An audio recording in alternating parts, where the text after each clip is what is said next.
The job of the principal is completely different now as compared to when I started at St. John's 10 years ago.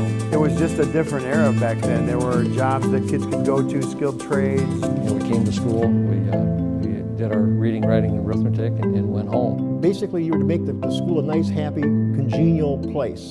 Some kids did really well, some kids did okay, some kids didn't do so okay, but everybody had a good time and a good experience while they were there. That was really the measurement.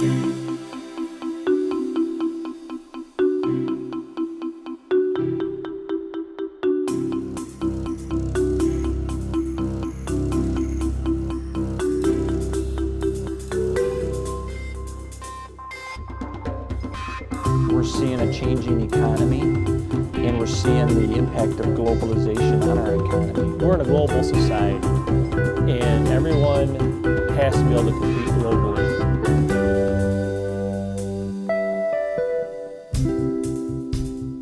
Finances have never been good for schools.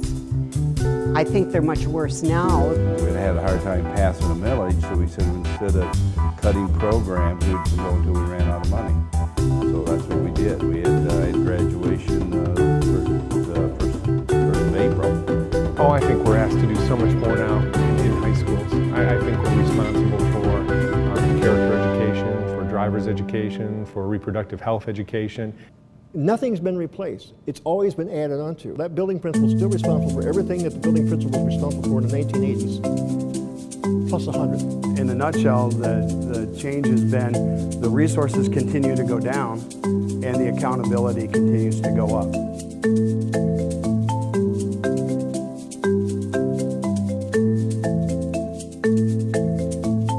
Sometimes you feel, kind of, out there all by yourself. You're on an island all by yourself, and quite often there's no one else in your district that really has that experience.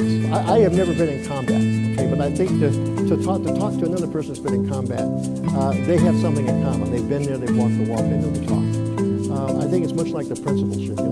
If you talk to people who serve in the principal's role, they understand each other.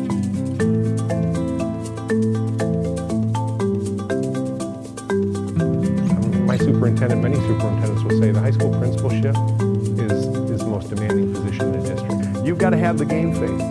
It's time to get the job done, and your kids expect you. They count on you. They need you to go over the wall for them. There's only a very few people who can walk that walk. I don't think you could do the job without belonging to MASSP. I think you need the connections, I think you need the information, and I think you need the legislative assistance in order to be effective in that job.